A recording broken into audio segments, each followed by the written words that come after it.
Olá, tudo bem?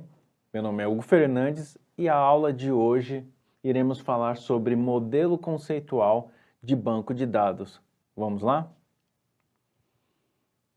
Então esse é o nosso roteiro da nossa videoaula.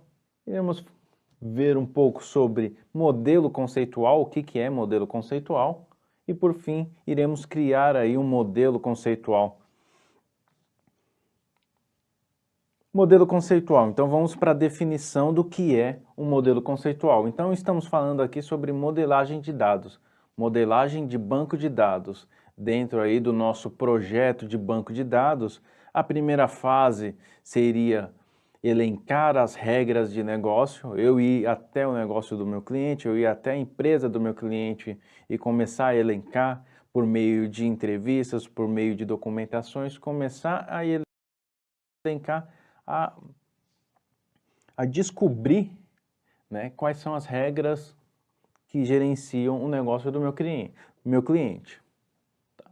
E aí, na sequência, iremos criar aí um modelo conceitual.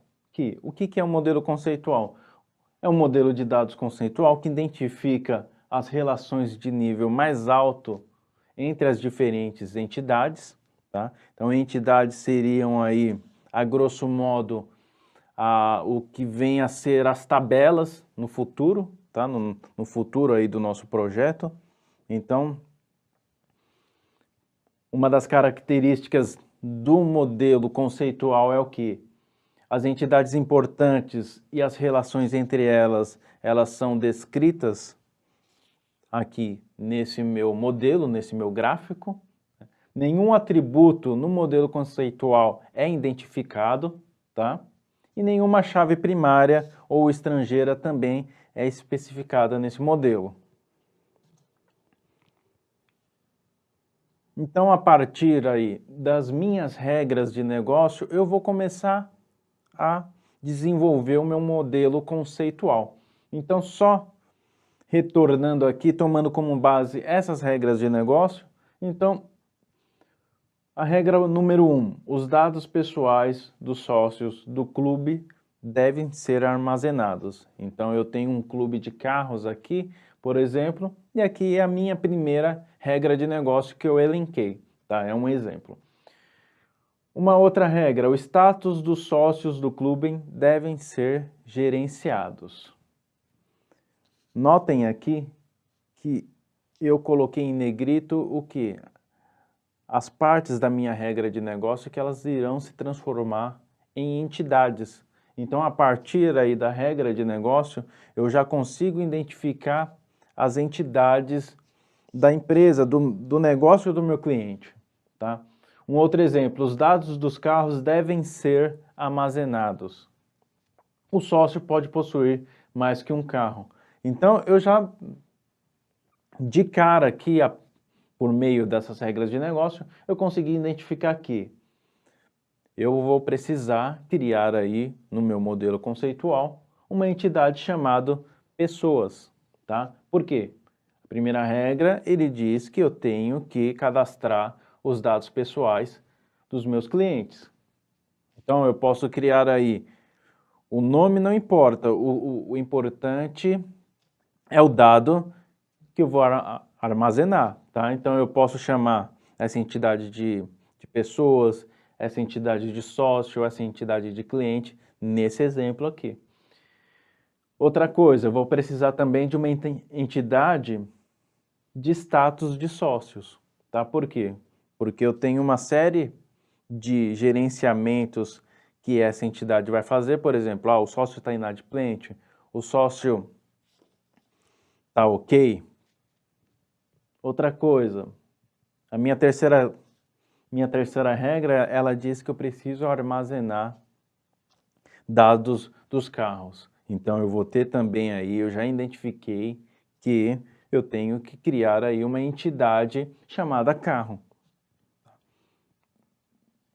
Então esse é o exemplo a partir das minhas regras de negócio, que acabamos aqui de ver, eu criei esse modelo conceitual. Então, vejam, tem aqui uma entidade chamada sócio, onde eu irei armazenar aí todos os dados aí relevantes dos sócios.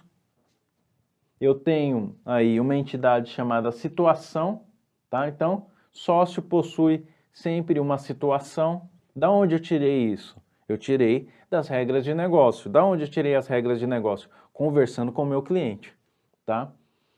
Então, o sócio possui um carro e o carro possui uma marca, tá? Só lembrando que eu elenquei aqui as minhas regras de negócio junto com o meu cliente.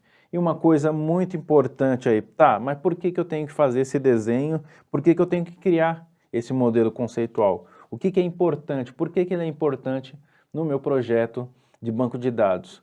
Porque esse modelo aqui, o modelo conceitual, ele é muito interessante, ele é muito importante para validar junto com o seu cliente.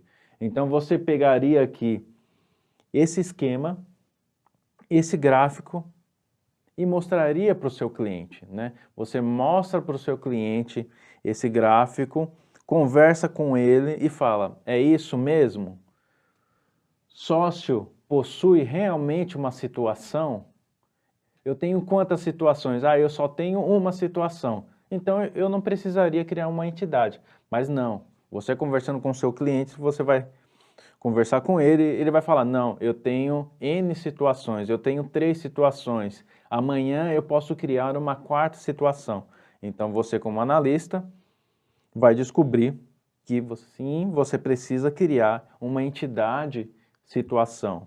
Então você vai mostrar esse desenho literalmente para o seu cliente e vai começar a validar com ele. É isso? Essas entidades existem realmente no seu negócio? Essas entidades, elas conversam desse jeito? Conversam no sentido que, por exemplo, carro. Todo carro possui uma marca? Esse é um exemplo até fácil, mas se você está fazendo um sistema, você está projetando um banco de dados para uma empresa que você, de certa forma, ainda não conhece como funcionam os processos, como as entidades se comunicam entre si, é muito importante que você valide junto com o seu cliente essas informações, porque a partir do modelo conceitual, iremos seguir adiante nos processos, nas etapas do nosso projeto de banco de dados. Com isso, eu finalizo a nossa aula. Qualquer dúvida, entre sempre em contato com o seu tutor. Não esqueçam de ler os materiais complementares da sua disciplina. Agradeço a sua atenção e até breve.